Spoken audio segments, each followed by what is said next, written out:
Hello, my dear students. Welcome back to English class. Today we will deal with chapter 9, Bholi, a very simple and very interesting chapter. Fine. So, this is the story of Indian girl. Some 20-30 years before, what was the condition of girls? It is in some area, girls are not given preferences, only everybody is hoping for a boy, fine, baby boy, and baby girl is very less welcomed in our society. So this chapter is describing the pathetic situation of girls, fine. And Bholi there were many problems, and how she tackled and how she dealt with her life. This is the chapter. Now see, uh, chapter 9. From her very childhood, Bholi was neglected at home. Bholi was not paid any attention. Nobody loved her. Nobody took care of her needs. Nobody pampered her as a child. Why did her teacher take special interest in her? But one good thing happened in her life, that she was having an amazing teacher. Fine. And she helped her a lot. Did Bholi measure up to her teacher's expectation? So here the question arises, though teacher was expecting very much from Bholi, did she was able to fulfill all her expectations? So let's start the chapter. Her name was Sulekha, but since her childhood, everyone had been calling her Bholi, the simpleton.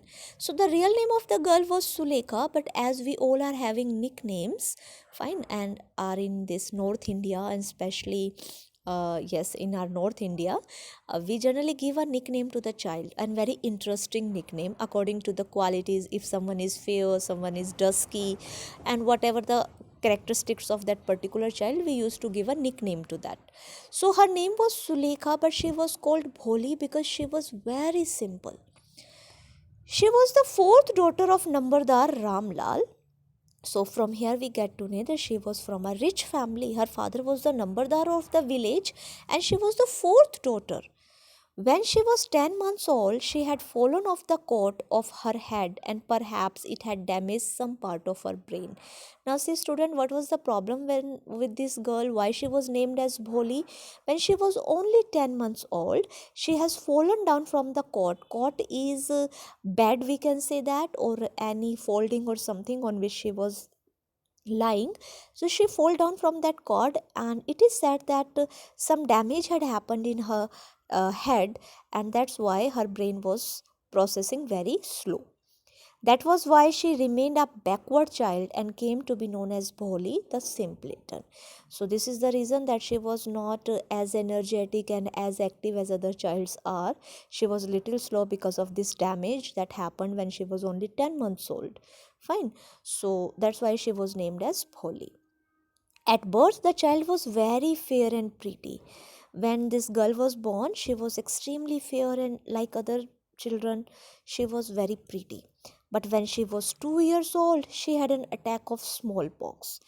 Now, still, see, students, what tragedy she is having. When she was only 10 months old, she has fallen down from the cot, and that damaged some part of her head. And when she was 2 year old, she was attacked by smallpox. Now, this smallpox, this was a major disease in India during that time, and the cure was very less. And generally, we used to have pock marks of this smallpox. Fine. The marks of chickenpox generally goes, but the smallpox very big, black, and ugly looking. This pox marks people used to have during that time. Only the eye was saved, but the entire body was permanently disfigured by deep black pock marks.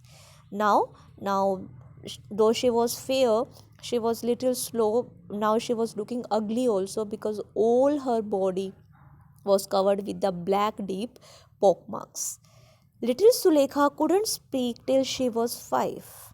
So, because of that damage in the head, she wasn't able to speak for 5 years. Generally, a child of 1 or 1.5 year old starts speaking, but she was 5 year old and she was not able to speak. And when at last she learned to speak, she stammered. And at last, when she started to speak, she stammered. The other children often made fun of her and mimicked her. As a result, she talked very little. Now see student, this is the very pathetic condition of Sulekha. She is having many problems. Her mind is not as developed as the other age mate of her. Moreover, because of smallpox, she was not beautiful at all, and girls are expected to be beautiful. And before 20-30 years, this was the desired thing for a girl to look attractive. Ramlal had 7 children, so in total, Sulekha had 7 siblings, 3 sons and 4 daughters. And the youngest of them was Bholi. Bholi was the youngest one out of 7 children. 3 sons and four, oh, sorry. It was a prosperous farmer's household and there was plenty to eat and drink. So, as I told earlier, they were well to do family. It was not a poor family, it was well to do, and they were have everything. They had everything to eat and drink at their home. All the children except Bholi were healthy and strong. The sons had been sent to the city to study in the schools and later in colleges. As I told, during that time, girls were neglected, girls were not given importance, so girl education was a very major thing. So only boys were sent to the city and later colleges.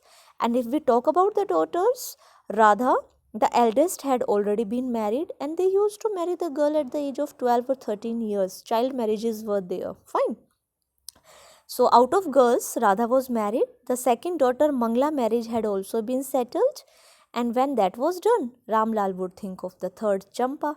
Fine. So what he was thinking? He was only thinking that once the girl is 12 or 13 old, we'll just make her married and be settled. They were good looking, healthy girls, and it was not difficult to find bridegroom for them. Sulekha's sisters were pretty, they were fair in color, they were good in health, so it was not a big deal to find a good match for them because they were good looking. But Ramlal was worried about Bholi. She had neither good looks nor intelligence. But Ramlal sometimes worried that what will happen of Bholi? Neither she is good looking nor she is intelligent. What we will do of her? This is a great problem. Bholi was 7-year-old when Mangla was married. The same year, a primary school for girls was opened in their village. Fine. The Tehsildar Sahib came to perform its opening ceremony. Tehsildar is a big reputed post. Fine. He said to Ramlal, as a revenue official, you are the representative of the government in the village and you must set an example to the villagers. You must send your daughters to school. But at that time, sending girls to school was a great, you can't imagine how much courage or confidence it needed to send the girls to school, because people generally don't send them. They are just they remain busy in the household work and married in a very young age. That's it. That night when Ramlal consulted his wife, she cried, "Are you crazy? If girls go to school, who will marry them?" When Ramlal told his wife that Tehsildar Sahib was saying that I am supposed to send my girls to the school to set an example for the villagers so that they also motivate the girl education, but his wife was not married. What she said, "Are you crazy? If girls go to school, who will marry them?" So you can imagine what kind of society it was. But Ramlal had not the courage to disobey the Tehsildar. At last his wife said, "I will tell you what to do." Now his wife is having another solution and she is having one idea. Send Bholi to school. As it is, there is little chance of her getting married with her ugly face and lack of sense. Let the teachers at school worry about her. Now see student, what kind of mother she was. What kind of mother she was that she is saying that let the teachers worried about her. Fine. She is having an ugly face, and if she goes to school, there is already very less chance for her to get married. So we will not send other girls to the school. Let's this Bholi send and let the teachers worried about her. So this kind of mentality her mother was having. You please study up to here. In the next part we will deal further.